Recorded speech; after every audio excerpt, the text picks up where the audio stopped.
Baik, untuk yang baru bergabung bisa segera join ya dengan kuisisnya.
Alhamdulillah kira sudah Ustaz.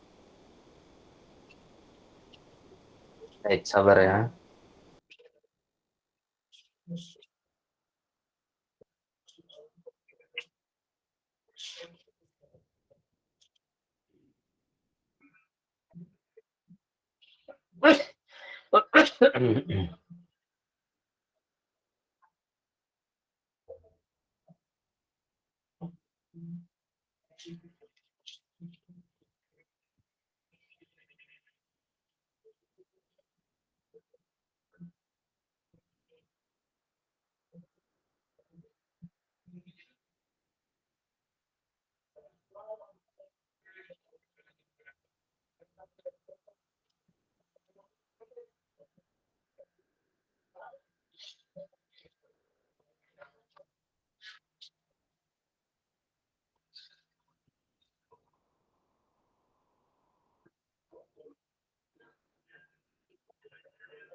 Ustaz.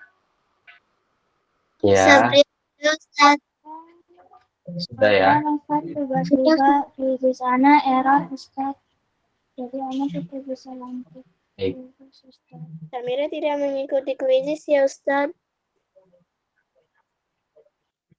Saya juga rasa ini banyak sekali kendala ya dengan sinyalnya ya.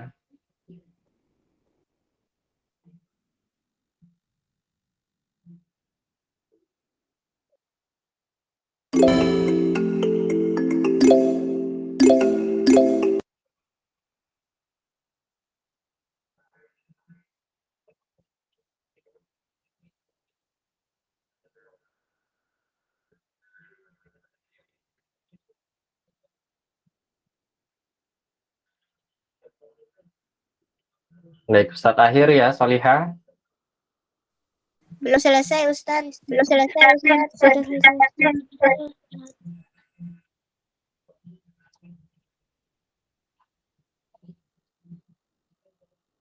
Baik, untuk peringkat satunya masih Alisa ya, Alisa Syakira, kemudian ada Aisyah Salsabila, kemudian ada Sabria ya. Baik, kita cek ya soal-soalnya ya.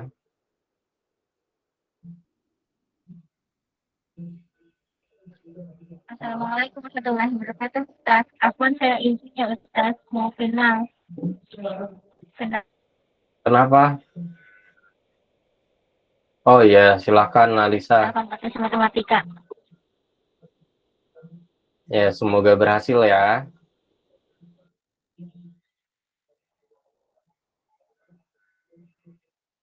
Baik, kita cek ya, Solihah. Soal-soalnya.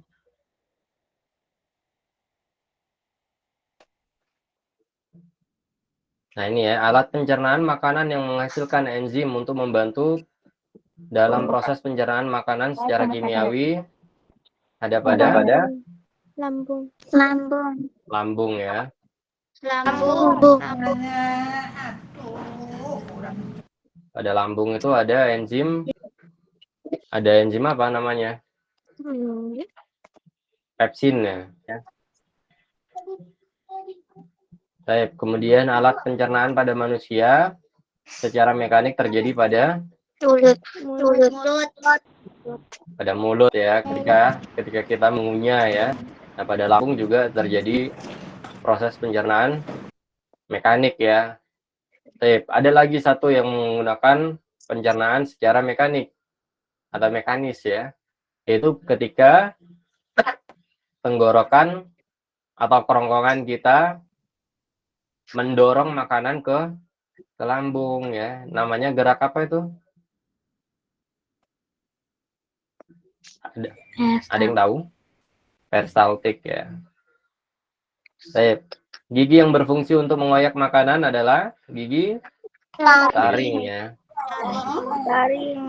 Kemudian lidah manusia dapat merasakan rasa asin, manis, dan pahit ya. Masya Allah. Ini waktu Ustadz sakit waktu itu ya.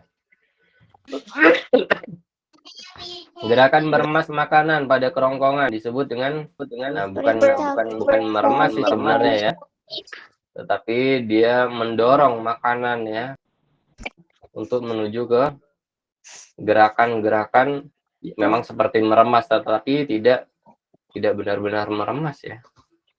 Oke, itu juga termasuk gerakan atau pencernaan secara mekanik ya, disebut dengan gerak peristaltik ya. Urutan yang benar organ-organ pencernaan manusia adalah dari mulut ke kerongkongan, lambung, usus halus, usus besar, dan anus ya. Mumtaz, benar ya, banyak sekali yang benar ya. Perhatikan pada gambar berikut, kerongkongan ditunjukkan oleh angka nomor 1 ya. Nomor 8 menunjukkan organ pencernaan yaitu usus halus ya. Fungsi dari usus besar adalah menyerap cairan dari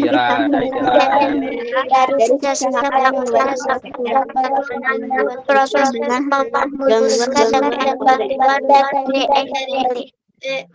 kalau menyerap sari-sari makanan terjadi pada mulut, usus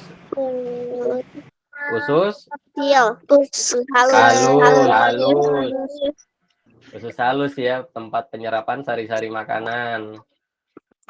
Sebagai jalan pengeluaran sisa-sisa makanan. Nah, ini apa ini? Ada pada anus ya. Tempat menghaluskan makanan dengan bantuan gigi, lidah, dan kelenjar lidah. Ini pada mulut ya. Enzim amilase berfungsi untuk mengubah karbohidrat menjadi lemak ya. Harusnya kan tepung jadi gula, bukan? Kemudian Pak Amir mengalami gangguan pencernaan makanan dengan gejala sukar buang air besar. Artinya susah untuk buang air besar. Ini apa namanya? Berbelit ya. Nah, biasanya ini karena kekurangan serat ya, makanan berserat ya. seperti buah-buahan dan sayur-sayuran.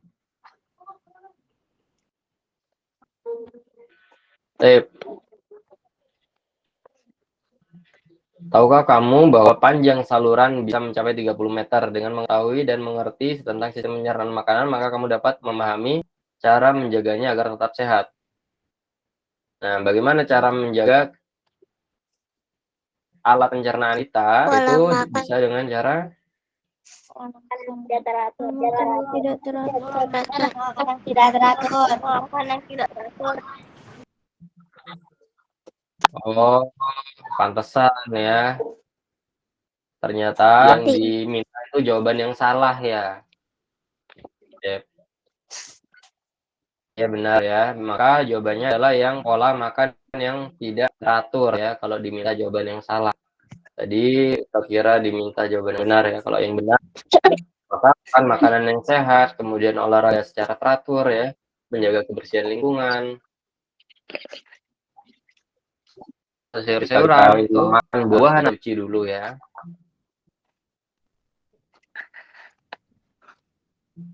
Kemudian Dito mengalami gangguan gejala benar-benar buang air besar. Nah, ini namanya diare ya. Ini namanya diare atau disebutnya oleh orang-orang apa? Mencret gitu ya. Baik, kemudian perhatikan pernyataan berikut. Ada minum air putih yang cukup, olahraga, sering jajan makanan cepat saji, mengkonsumsi buah dan sayur, makan dengan cepat. Cara menjaga organ pencernaan kita agar tetap sehat adalah 1, 2, 4, saja? 1, 2, dan 1, 2, 4 ya. Minum air putih yang cukup, olahraga, mengkonsumsi buah dan sayur ya. Makan tidak perlu cepat-cepat ya. Yang penting kita mengunyah dengan halus ya. Sampai halus ya. Karena itu akan memudahkan organ pencernaan kita dalam mencerna makanan ya. Kemudian sering jajan makanan cepat saji ini juga salah ya. Tidak sehat kita untuk memakan junk food ya. Penyakit pada organ pencernaan memiliki gejala sebagai berikut. Feses berbentuk feses gitu ya. Feses berbentuk cair. Kemudian susah buang air besar. Adanya rasa perih pada lambung, kurang teratur dalam pola makan, kurang makanan berserat, yang merupakan ciri-ciri dari penyakit emah. Yang mana yang kurang teratur dalam pola makan ya. Adanya rasa perih pada lambung itu karena asam lambungnya meningkat ya, sehingga ada rasa perih. Kemudian kurang teratur dalam pola makannya ya. Kalau feses berbentuk cair, apa namanya? Diare. Diare ya. Kalau susah buang air besar, dilit itu tadi ya. Sama ya, ini juga kurang makanan berserat juga bisa mengakibatkan sembelit ya. Organ pencernaan yang berfungsi memecah makanan agar mudah diserap oleh usus.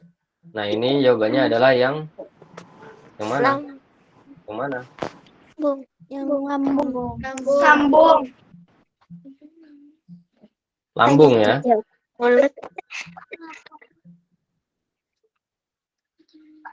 Baik. Kemudian enzim yang berfungsi untuk mengubah zat tepung menjadi gula. Jawabannya adalah amilase ya.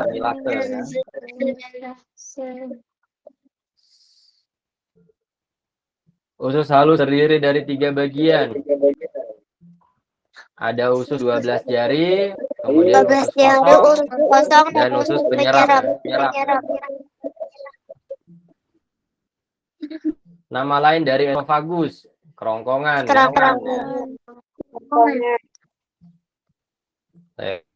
Dari mulut itu masuk ke faring ya, dari faring kemudian ke esofagus ya.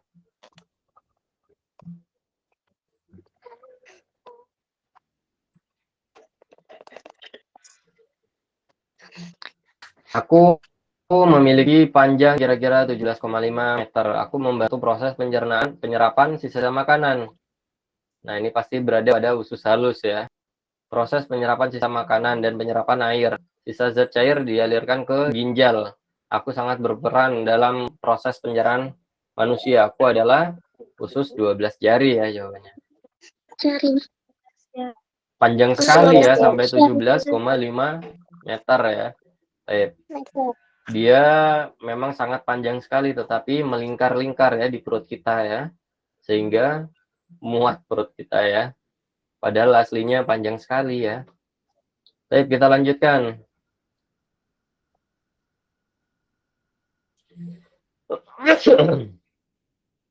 Kita lanjutkan pada pertemuan hari ini ya. Nah, kita akan membahas alat pencernaan pada hewan. Nah, tetapi sebelum itu Ustadz bacakan adab-adabnya ya. Yang pertama, ikhlaskan niat pada Allah Ta'ala. Kemudian bersungguh-sungguh, bersemangat ya. Bersemangat apabila ngantuk bisa ambil air wudhu terlebih dahulu. Kemudian apabila haus atau kurang konsen, maka bisa sediakan air minum di sebelahnya. Dan yang terakhir adalah mengikat ilmu ya, dengan cara mencatatnya ya. Nah, kenapa tadi membahas tentang sistem pencernaan pada manusia, khususnya, nah, karena sistem pencernaan pada hewan kurang lebih sama seperti pada manusia ya. Baik.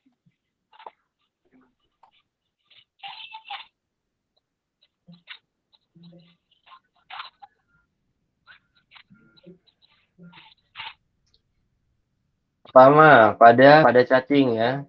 Nah, pada cacing ini lebih simpel ya, karena dia memang memakan makanan atau sisa-sisa pembusukan makhluk hidup ya.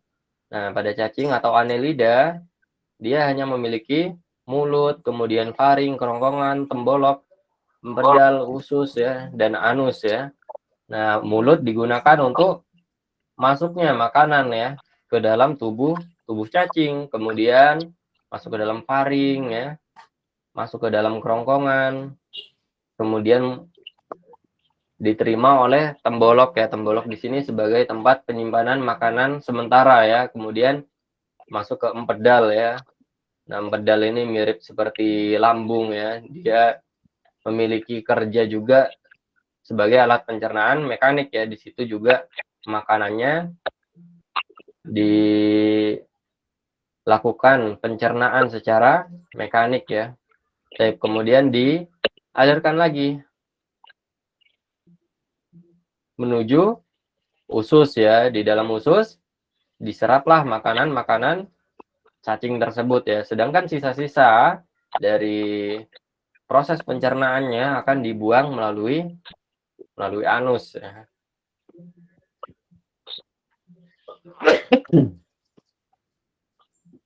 Baik, kemudian ada serangga atau insekta ya. Nah, ini lebih tepatnya belalang ya. Pada belalang juga sama. Proses pencernaan secara mekanik juga dilakukan pada mulut ya. Kemudian makanan akan menuju ke saluran esofagus ya, atau kerongkongan. Nah, kemudian ada temboloknya juga di sana. Ada temboloknya juga di situ ya. Itu sebagai tempat penyimpanan makanan sementara ya. Kemudian menuju ke empedal. Nah, kemudian ada lambung di situ ya. Ini, kalau tadi pada cacing tidak ada lambung ya. Pada serangga atau belalang sudah memiliki lambung ya. Kemudian di situ setelah melewati lambung akan menuju ke usus. Nah, di usus juga sama halnya ya. Sama halnya dengan sistem pencernaan pada manusia kurang lebih ya. Untuk pencernaan atau penyerapan zat-zat atau sari-sari makanan juga sama dilakukan pada usus. Sedangkan sisa-sisa dari proses pencernaan akan dibuang melalui anus ya. Nah, ini ya. Dia juga sama ya, seperti manusia, sama halnya dengan manusia, memakan makanan dengan cara mengunyahnya ya, menggunakan mulutnya ya.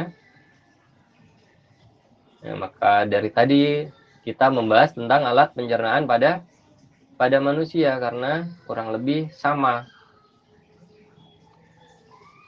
fungsi dari organ-organ pencernaan pada hewan ya. Kemudian ada ikan ya. Bahkan pada ikan sudah memiliki hati ya.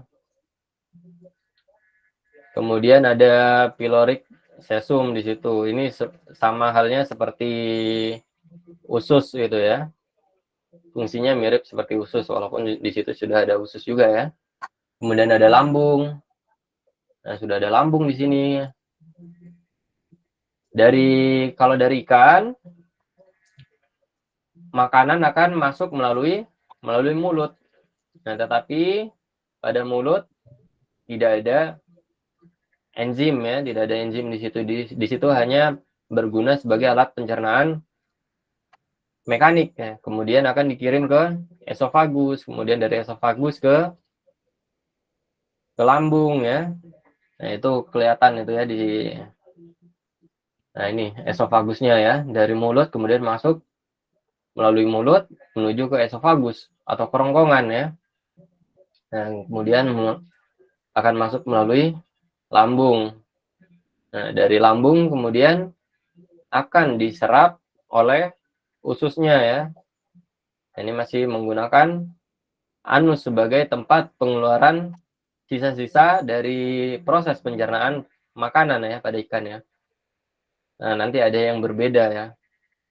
Bukan menggunakan anus ya.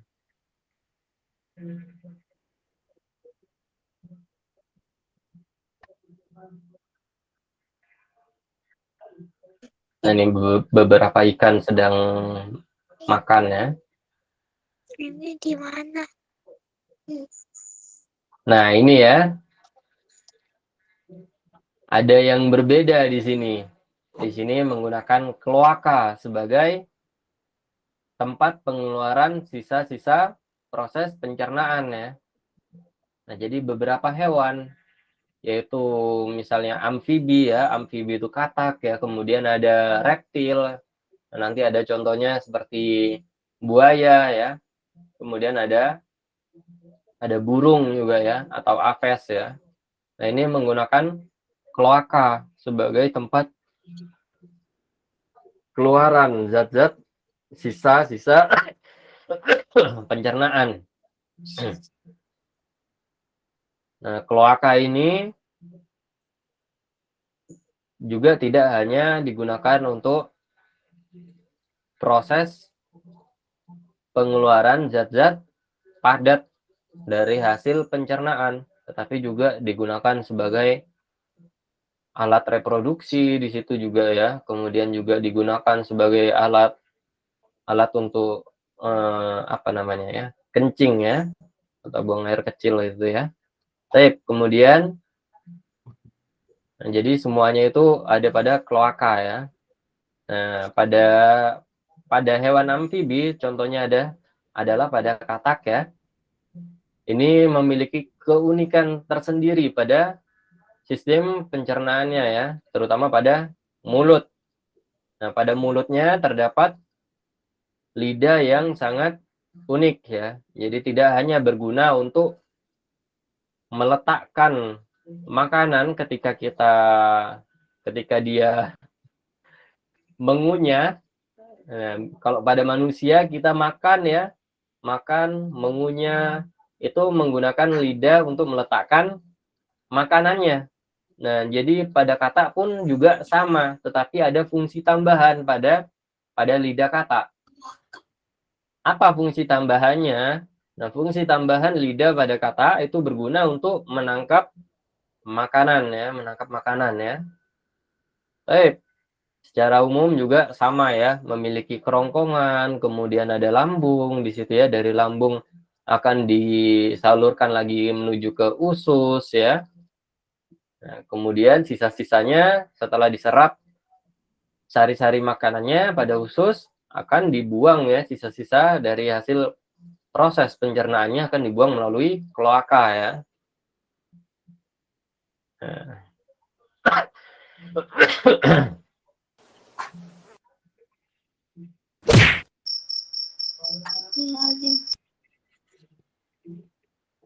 Baik. Nah ini ya, fungsi tambahan lidah pada kata ya sebagai alat untuk menangkap mangsanya ya, entah itu serangga ya. Nah ini masih dalam yang Ustadz bicarakan tadi ya, kloaka. Jadi tidak hanya pada amfibi, kloaka juga ditemukan pada reptil, kemudian pada burung ya atau aves ya. Nah, sistem pencernaan pada buaya dimulai dari mulut, kemudian pada mulut buaya terdapat gigi dan lidah seperti halnya pada manusia ya. Baik. Nah, bedanya pada buaya, nah dia tidak akan mengunyah-ngunyah seperti halnya pada manusia ya.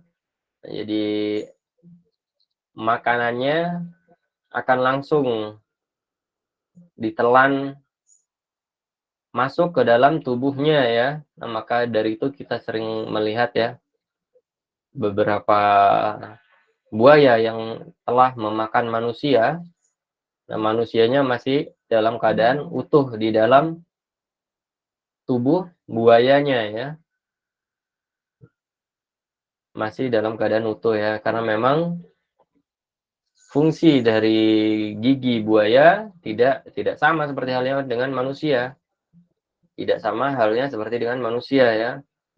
Jadi dia akan gunanya hanya untuk mencabik kemudian menelan ya. Nah, setelah masuk ke dalam kerongkongan masih sama halnya dengan pada manusia. Nanti akan disalurkan dari kerongkongan akan menuju ke lambung ya. Dari lambung kemudian menuju ke usus. Nah, di usus inilah seperti halnya pada manusia, makanan juga akan diambil sari-sarinya oleh buaya ya. Kemudian untuk sisa-sisa hasil dari proses pencernaan makanan akan dibuang melalui kloaka ya. Tetapi sudah cukup kompleks ya kalau kita lihat pada buaya karena sudah memiliki hati dan pankreas ya, memiliki hati dan pankreas.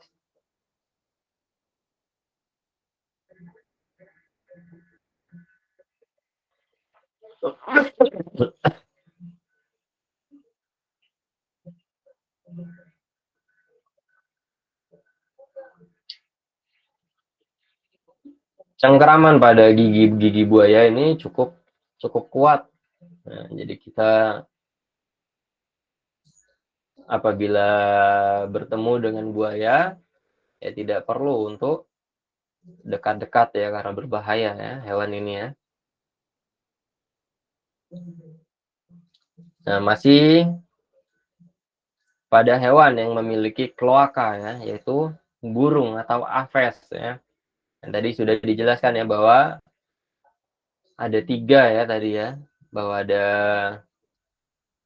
amfibi, kemudian ada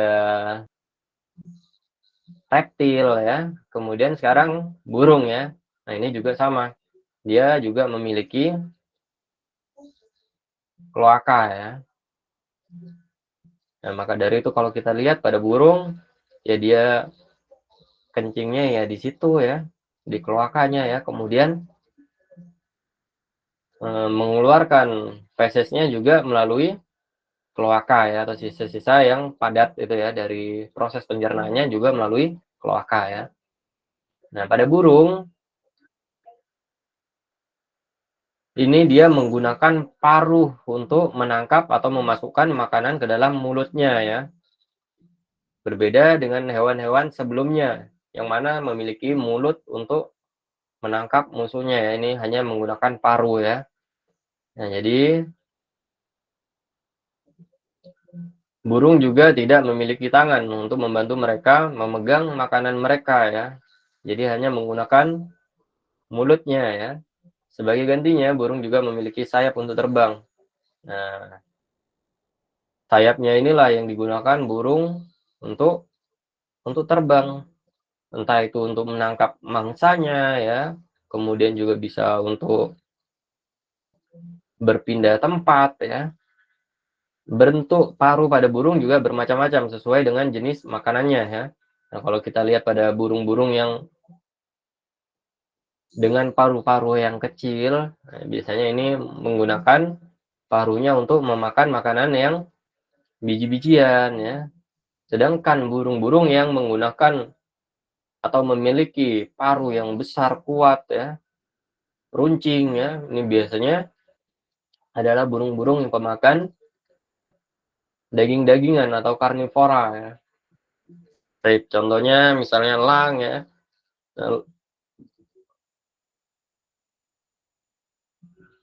elang bisa menggunakan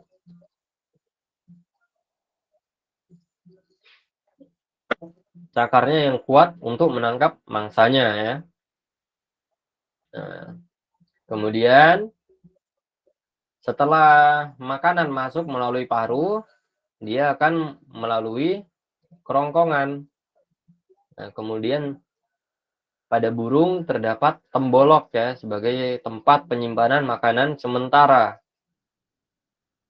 Baik, kemudian setelah masuk akan disalurkan ke lambung. Nah, dari lambung akan menuju ke usus halus di sini ya. Sebagai tempat untuk menyerap sari-sari makanan ya. Nah, kemudian ada kloaka ya. Kloaka sebagai tempat apa? Nah, banyak sekali dia ya. Fungsinya kloaka ya.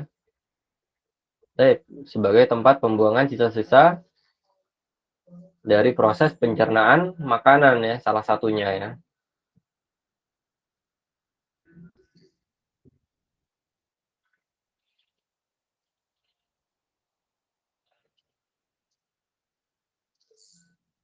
Oh iya, di pada burung, nah ini terdapat lambung kelenjar dan lambung pengunyah. Nah, pada lambung kelenjar ini digunakan untuk proses pencernaan makanan secara mekanik ya. Mekanik apa? Kimiawi ya. Nah, sedangkan lambung pengunyah nah ini digunakan untuk proses pencernaan secara mekanik ya. Jadi sesuai dengan namanya.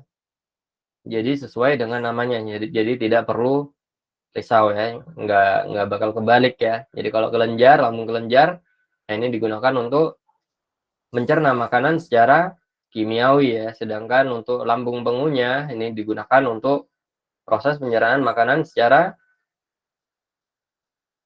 apa namanya? Mekanik ya.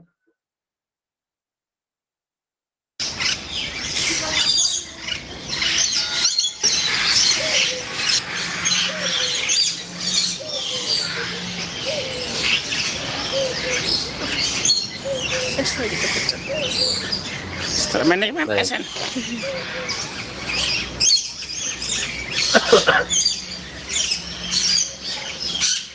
Terlihat dari bentuk paruhnya ya bahwa burung ini merupakan burung yang herbivora ya. Kemudian ada mamalia. Nah, sistem pencernaan pada manusia, pada hewan mamalia ini hampir mirip dengan manusia. Nah, coba kita lihat pada hewan mamalia berikut ya, hewan ruminansia ya. Hewan ruminansia ini maksudnya adalah hewan yang memamah biak dan juga memakan rumputan ya. Contohnya adalah sapi ya. Nah, seperti halnya pada manusia, sapi memiliki mulut sebagai tempat masuknya makanan. Di dalamnya juga terdapat gigi dan lidah. Nah, gigi pada sapi ini cukup besar-besar ya, karena memang fungsinya untuk mengunyah rerumputan ya, Solihah ya. Karena gunanya untuk mengunyah rerumputan, makanya dari itu kalau kita lihat pada sapi giginya besar-besar. Kemudian setelah masuk ke dalam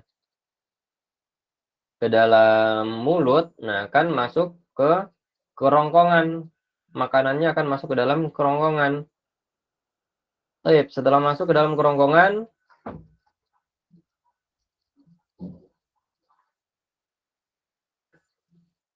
ini setelah masuk ke dalam kerongkongan, makanan tersebut atau rumput-rumput tersebut akan masuk ke dalam rumen ya. Masuk ke dalam rumen, di dalam rumen ini terdapat enzim-enzim yang mana akan berguna sebagai alat pencernaan secara kimiawi ya. Kemudian masuk lagi ke retikulum, di retikulum akan dikeluarkan lagi ke mulut ya. Nah, maka dari itu kalau kita lihat pada sapi kadang-kadang dia tidak sedang mengambil makanan, tetapi dia mengunyah-ngunyah. Nah, memang dia sedang mengunyah makanan ya, karena makanannya disimpan di dalam rumen, kemudian dikeluarkan lagi untuk dikunyah kembali ya. Nah, barulah setelah dikunyah kembali, dia akan masuk ke dalam omasum dan abomasum ya. Barulah nanti setelah dari abomasum akan menuju ke usus ya. Nah, di usus ini juga terdapat proses apa? Penyerapan sari-sari makanan ya, penyerapan sari-sari makanan. Nah, setelah itu akan dikeluarkan melalui anus untuk sisa-sisa dari proses pencernaan pada hewan sapi ya, atau mamalia ya. Berbeda halnya dengan tadi, kita sudah tahu ya, tadi ada 3 ya, yaitu contohnya adalah amfibi ya, kemudian ada reptil ya, kemudian ada burung ya, yang mana menggunakan kloaka ya. Kalau pada sapi menggunakan anus ya untuk proses pengeluaran apa? Zat-zat sisa makanan ya. Baik. Nah, ini pada sapi ya.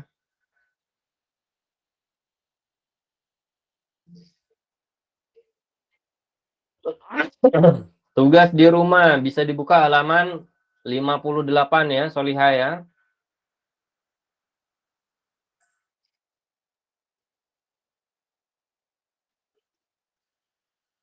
Sudah, Ustaz. Halaman 58 itu ada uji kompetensi ya. Itu bisa dikerjakan di rumah untuk persiapan. Untuk persiapan ulangan 1 ya, untuk persiapan ulangan 1 itu bisa dikerjakan ya. Nah, insya Allah untuk ulangan 1 materinya sampai di sini ya, sampai di alat atau organ pencernaan pada hewan. Nah, baik, sampai sini dulu Solihah. Mungkin ada yang ingin ditanyakan sebelum kita akhiri. Insya Allah tidak ada, Ustaz. Kalau tidak ada, dipersiapkan dengan baik ujiannya ya. Ustadz doakan bisa mendapatkan hasil yang baik ya. Nah, jadi pada pekan depan, walaupun kita ulangan 1,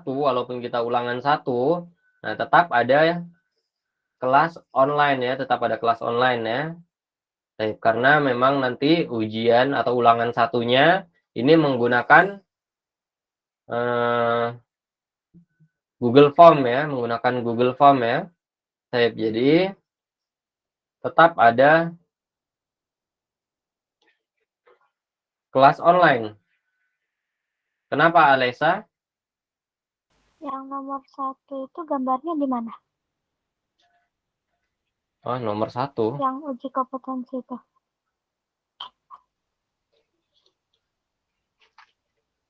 Jenis gigi yang diberi tanda X pada gambar berfungsi untuk, tapi gambarnya nggak ada. Nggak perlu dikerjakan ya kalau memang tidak ada gambarnya ya. Nah, karena memang tidak sesuai dengan soalnya ya, soalnya apa ya, tetapi gambarnya malah tidak ada ya, jadi tidak perlu dikerjakan ya. Baik, anak-anak solihah sekalian, bisa kita akhiri dengan doa kafaratul majlis. Subhanallahumma wa bihamdika, asyhadu an la ilaha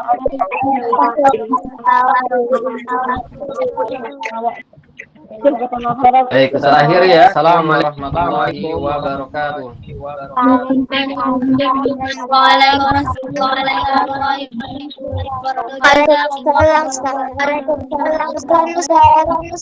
Waalaikumsalam warahmatullahi wabarakatuh. Assalamualaikum. Waalaikumsalam warahmatullahi wabarakatuh. Syukran Ustaz, jazakallah khair. Wa iyyak wa jazakillahu khairan. Assalamualaikum Ustaz. Assalamualaikum. Ma'assalam. Waalaikumsalam warahmatullahi wabarakatuh.